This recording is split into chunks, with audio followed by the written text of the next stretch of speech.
حدیث میں اللہ کے نبی صلی اللہ علیہ وسلم کا ارشاد ہے نجیء نحن یوم القیامہ، کہ قیامت کے دن ہم سب لوگ آئیں گے۔ پھر کچھ تفصیل کے بعد اللہ کے رسول نے یہ فرمایا، یہاں کچھ باتیں کچھ جملے چھوڑنے کے بعد نقل کیا، فتدعى الامم باوثانها، کچھ امتوں کو، قوموں کو ان کے بتوں کے ساتھ پکارا جائے گا، جو جن کی عبادت اور پوجا پاٹ کرتے تھے، بتوں کی اللہ کے سوا پرستش کرتے تھے، ان کے ساتھ انہیں بلایا جائے گا۔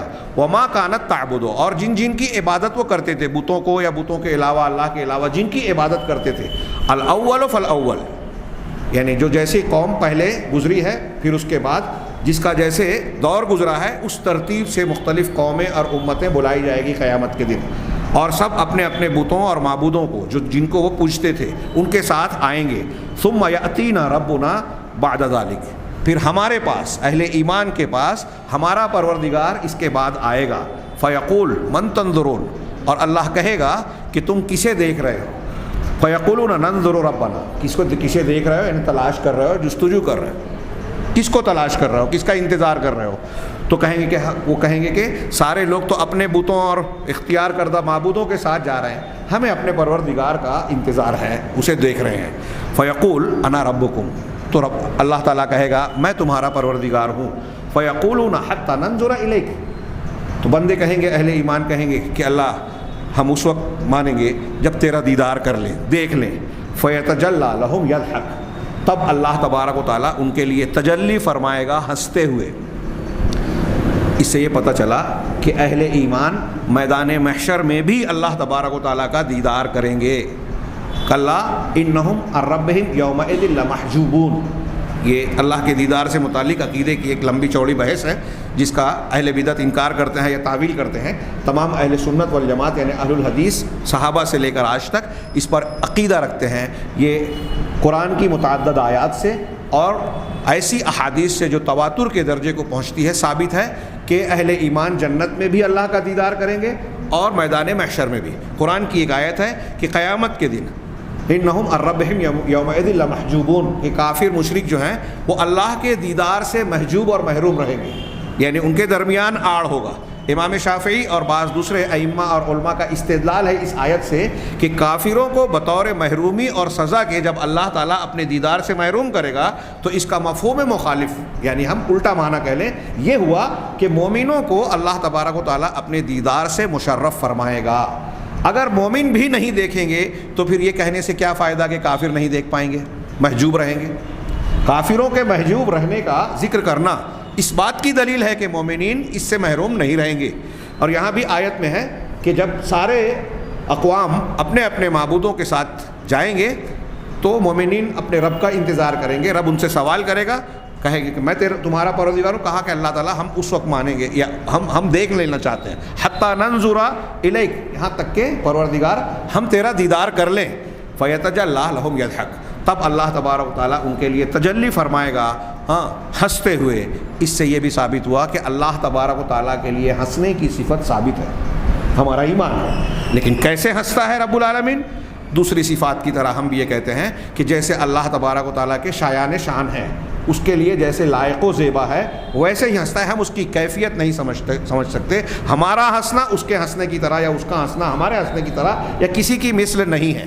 لیس کمثلہ شیء وہو السمیع البصیر، اس کے جیسا کوئی نہیں، تو وہ ہنستے ہوئے تجلی فرمائے گا۔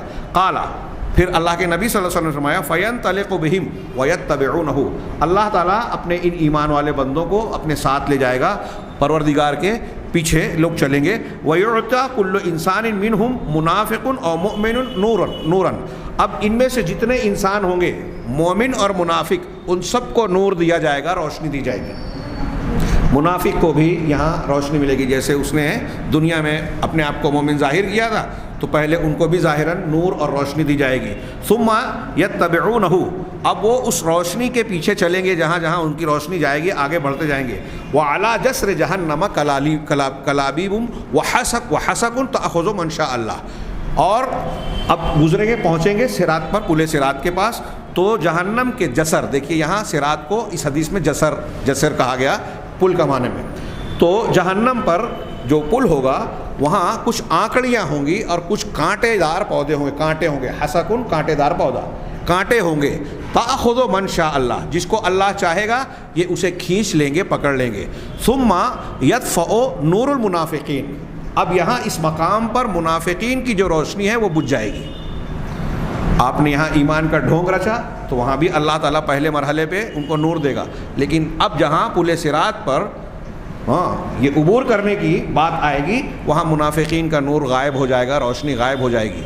قرآن نے کہا اہل ایمان سے منافقین کہنے کہ اے ایمان والو آؤ ہم اپنا نور ہم کو دو، نقتبس من نورکم، ہم تمہارے نور اور روشنی میں سے کچھ لے لیں، لیکن ان کے درمیان رکاوٹ ڈال دی جائے گی۔ اہل ایمان اور منافقین کے درمیان جو لوگ ایمان کا دعویٰ کرتے ہیں اور مختلف قسم کے عقیدے یا عمل کے نفاق کو اختیار کرتے ہیں، انہیں اس سے عبرت حاصل کرنا چاہیے۔ اور یہ بات بھی ذہن میں نشین رہے کہ آج کے دور میں بھی عقیدے کے منافقین پائے جاتے ہیں، وہ منکرین حدیث کی شکل میں ہوں، قادیانیت، باطنیت، بہائیت کی شکل میں ہوں جو مسلمان ہونے کا دعویٰ کرتے ہیں، اسی طرح روافظ اور دروز یا اس قسم کے جو قرآن حدیث کے بالکل مخالف عقائد کو اختیار کرتے ہیں اور اپنے آپ کو مسلمان کہتے ہیں اور اسلام اور مسلمانوں کی مخالفت کرتے ہیں، ان کا رد کرتے ہیں، ان سے دشمنی برتتے ہیں، وہ سارے اعتقاد کے منافقین میں، اعتقاد والے منافقین میں شامل ہے۔ چنانچہ ان منافقین کا نور وہاں بجھ جائے گا۔ ثم ینجو المؤمنون، اور پھر مومن اہل ایمان مومنین نجات پا جائیں گے۔ فتنجو اول زمرۃ، تو پہلا گروہ زمرہ، پہلا زمرہ اور پہلا گروہ جو نجات پائے گا، وجوہہم کالقمر لیلۃ البدر، ان کے چہرے چاند کی طرح روشن ہوں گے جیسا کہ وہ 14ویں کے رات کو بدر کامل جس کو کہتے ہیں، وہ جس طرح بدر کامل چمکتا ہے، 14ویں رات کا چاند جس طرح چمکتا ہے اس طرح ان کے چہرے بھی روشن اور چمکتے ہوں گے۔ 70,000 لا یحاسبون، 70,000 کی تعداد میں ہوں گے جن کا حساب نہیں لیا جائے گا۔ 70,000 امت محمدیہ کے ایسے خوش نصیب ہوں گے جو بغیر حساب و کتاب کے جنت میں جائیں گے، اور یہ سب سے پہلے ہوں گے، اور جنت میں ان داخل ہونے والے لوگوں کا چہرہ بالکل روشن ہوگا۔ ثم الذین یلونہم، پھر ان کے بعد جو دوسرا گروہ ہوگا، کاضوء نجم فی السماء، ان کے چہرے آسمان کے سب سے زیادہ روشن ستارے کی طرح ہوگا۔ یہ بدر کامل کی طرح پہلے گروہ کا ہوگا، اب اس سے کم جو روشن ستارہ ہے۔ ثم کذالک، پھر اس کے بعد درجہ بدرجہ اس طرح جنت میں داخل ہونے والے گروہوں کے چہرے ہوں گے۔ یہ بھی صحیح مسلم کی حدیث ہے۔ ان احادیث اور قرآن کی آیت اور دلائل کی روشنی میں اہل سنت والجماعت کا اول سے لے کر آخر تک تمام لوگوں کا یہ عقیدہ ہے کہ قیامت کے دن عرصات جہنم کے بعد جہنم سے ہر انسان کو گزرنا ہوگا، مومن ہو یا کافر، اس پل سے گزرے گا، یہ ہمارے ایمان میں ثابت شدہ امر ہے۔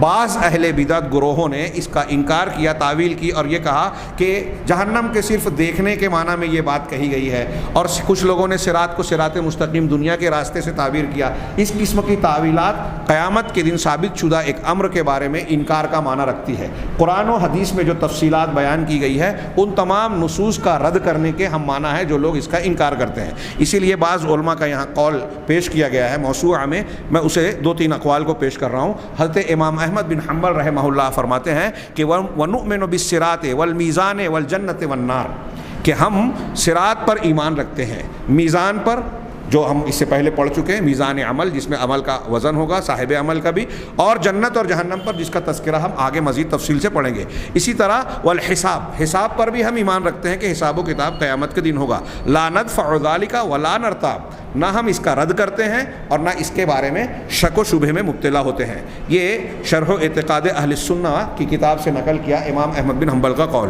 اسی طرح امام طحاوی جن کی کتاب العقیدۃ الطحاویہ بڑی مشہور ہے اور اس کے بیشتر مضمون پر تمام اہل سنت والجماعت کا اتفاق ہے، 2-3 باتوں کے علاوہ، وہ کہتے ہیں وَنُؤْمِنُ بِالْبَعْثِ، اور ہم قیامت کے دن پر دوبارہ زندہ اٹھائے جانے پر ہم ایمان رکھتے ہیں، وَجَزَاءِ الْأَعْمَالِ يَوْمَ الْقِيَامَةِ، اور قیامت کے دن جزائے اعمال پر بھی ایمان رکھتے ہیں، وَالْعَرْضِ، اور لوگوں کے نامہ اعمال اور اعمال کے پیش کیے جانے پر، والحساب، حساب کتاب پر، وقراءۃ الکتاب، اور نامہ اعمال کے پڑھنے پر کہ بندوں کو دیا جائے گا اور وہ اپنے نامہ اعمال کو پڑھیں گے، والثواب والعقاب، اور ثواب اور عقاب اللہ کی طرف سے جو انعام اور جو سزا ملے گی اس پر بھی، والصراط والمیزان، اور پل صراط پر اور میزان عمل پر بھی ہم ایمان رکھتے ہیں۔ یہ امام طحاوی نے